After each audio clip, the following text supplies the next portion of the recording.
Word of the Lord. Thanks be to God.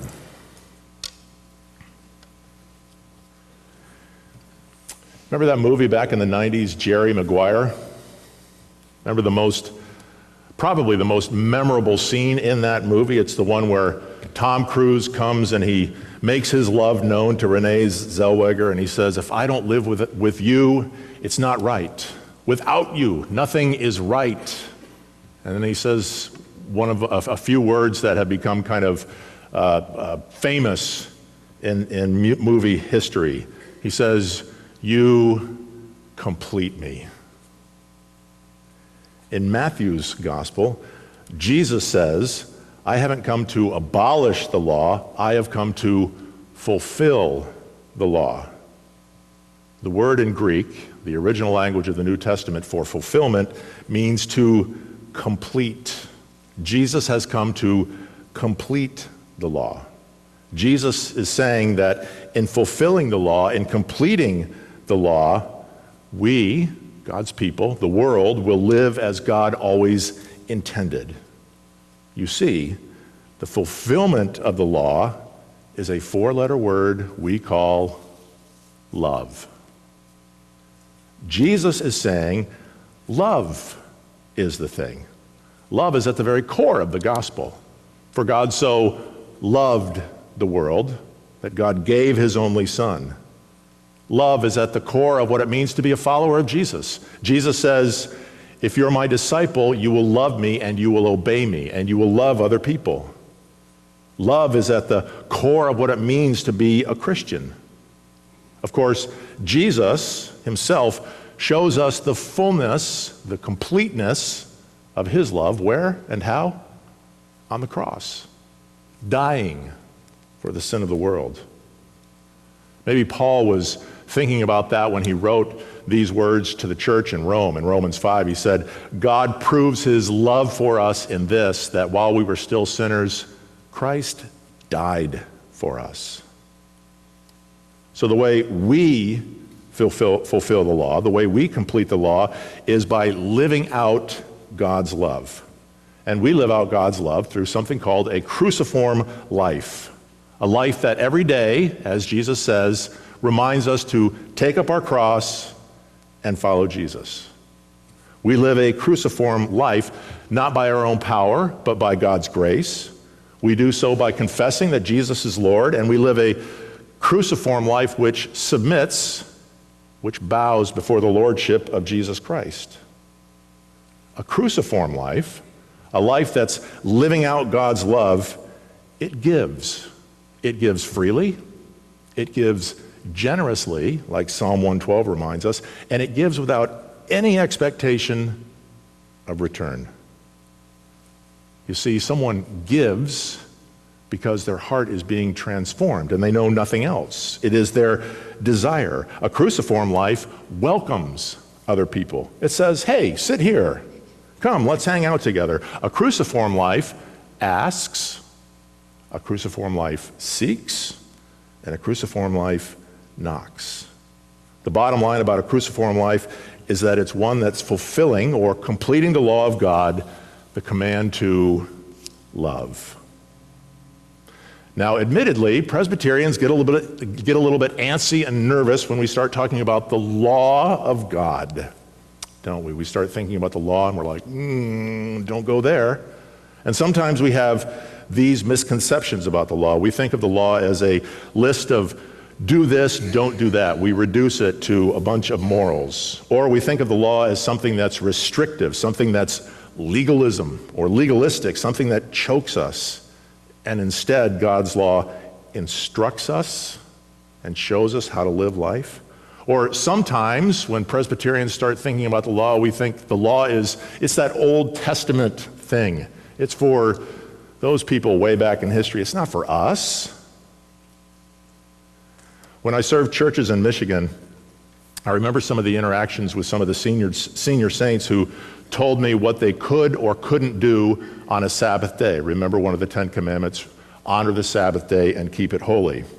Most people who were older than I am had very strict upbringings in West Michigan about the Sabbath day. Very strict, but occasionally a family would find a loophole. I remember one lady telling me that when she was growing up in the 20s and the 30s, they could play outside on the front yard on the Sabbath, provided that their father had put a blanket down in the front yard, and as long as they stayed on the blanket, everything was good. If they wandered off the blanket, they were breaking the Sabbath.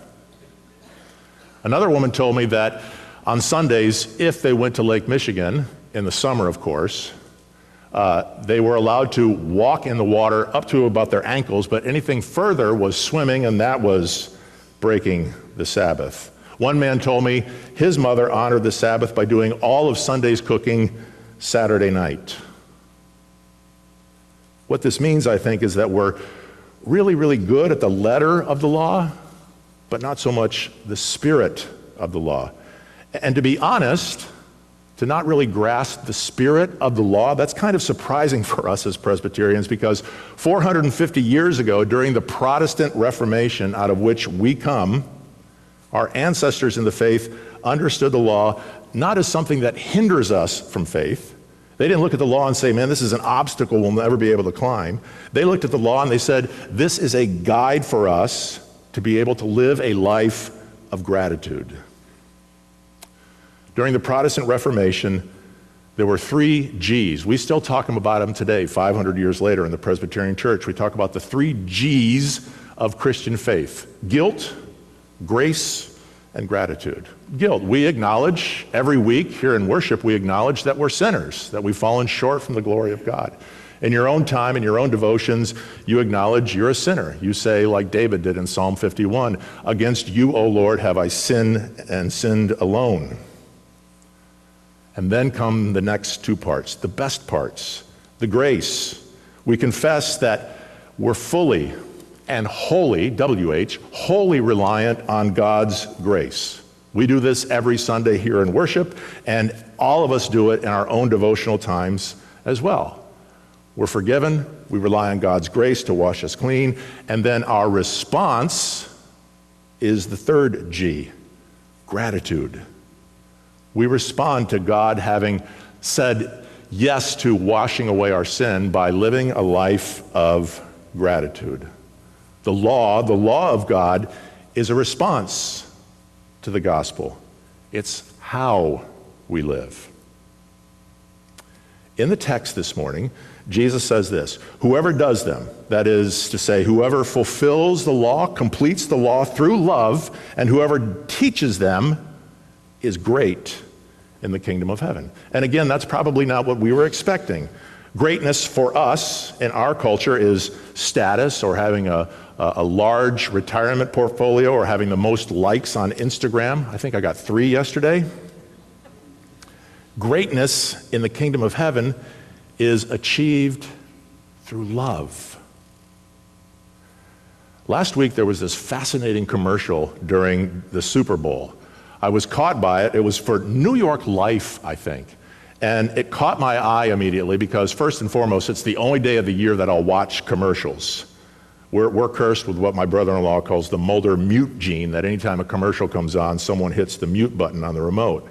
But on Super Bowl Sunday, I will willingly watch the commercials. And this one caught my eye and my ear and my attention because the first thing I saw on the screen was the word philia in Greek. And this commercial was based on the 4 types of love in Greek. Philia. A filial love is kind of a bond that you have with someone, your best friend. And then there's eros. We think we understand eros. It's been reduced, but what eros love really is it's a reciprocal, desirous love. And then there was storge, which is that affectionate bond that you have with a family member. And then the last kind of love is agape love. And agape love is this selfless love. Agape love is the love that looks to do and wants to do for the other person first. Jesus says that in the kingdom of heaven, greatness and success are measured through agape, through selfless love. Agape love is the kind of love that shines light on the other person and delights in doing so. Says, I'm glad that person got recognition. Agape love is is a genuine love, the kind of love that Paul talks about in 1 Corinthians 13. And if you've been to weddings, you've probably heard 1 Corinthians 13 many, many times. Paul, in that text, talks about love being patient. It bears things. It endures. Paul talks about love being kind, a love that is compassionate. And he also says that that type of agape love, it's not envious. When someone else succeeds, we don't say, ooh, and it's not proud or vain. Agape love also in the scriptures, it's the kind of love that edifies or builds up. It's the kind of love that you see someone do well and it cries out, way to go! You did marvelous. And agape love in the gospel is more often than not this. If you want to be first, go to the end of the line. Jesus also says in our text that love is taught. Jesus teaches us and taught us about being salt and light. You probably know this, but in ancient times, salt was a highly valued commodity because it was used as a preservative. It kept foods from decaying and from spoiling. And of course, just like today, you'd use salt on food to help bring out the flavor. I mean, who has French fries and doesn't put salt on them? What do we call people like that? People from I don't know where. Who does that? Nobody. Salt is also a form of payment back in the day. Hence the word salary. It has its etymological beginnings in the word salt. So salt was necessary and it was needed. And so Jesus takes this imagery and he says a disciple is someone who teaches, and they're teaching about love is like salt.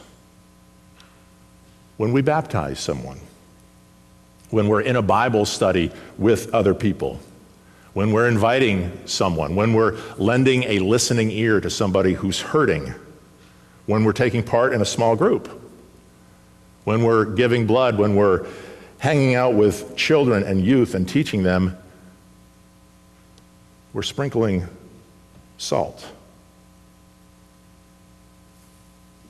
You noticed in the text that Jesus has this caveat. He says, use your salt or lose it. In other words, love one another. That's the most urgent call that Jesus has in the gospel. Use it or lose it. You see, salt can lose its taste.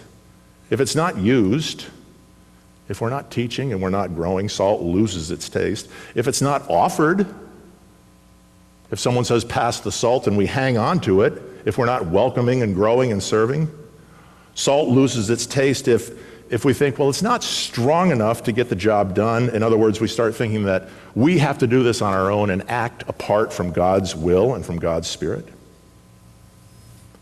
We're the salt of the world. Jesus also said, you're the light of the world, so let your light shine.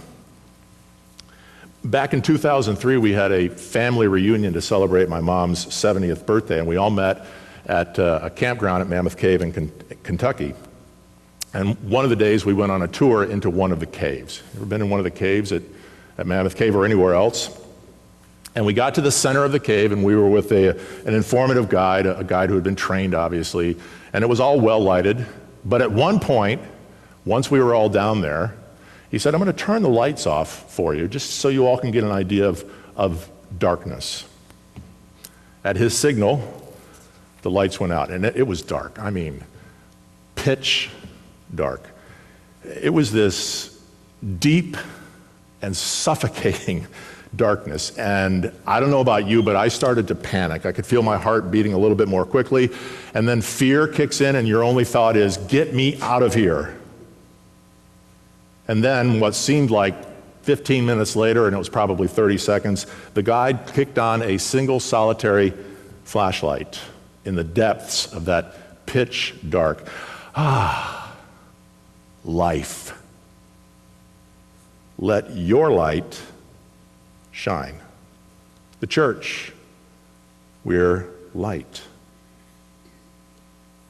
In Matthew 22, Jesus was once asked, what's the greatest commandment of them all? A lawyer actually asked him this. Now, it may seem like an easy question, but what the lawyer wanted to know was this. of the then existing 613 commandments, which one, Jesus, is the most important? Which one should be tops? Jesus said, the first commandment is this: love the Lord your God with heart, soul, mind, and strength. And then Jesus said, love your neighbor as yourself. And I imagine after answering that, Jesus could have simply walked away and just kind of left it at that. Or he could have rebuked the lawyer and said, well, you should have known the answer to that question, but he did neither of those things. Instead, Jesus taught. He said, on these commandments, loving God and loving your neighbor, on those commandments hang all the law and the prophets. And on that day, Jesus was saying, the fulfillment, the completion of the law, well, it's a 4-letter word: love. To God be the glory, in the name of the Father, the Son, and the Holy Spirit. Amen. If you're able, would you stand as we sing our closing song?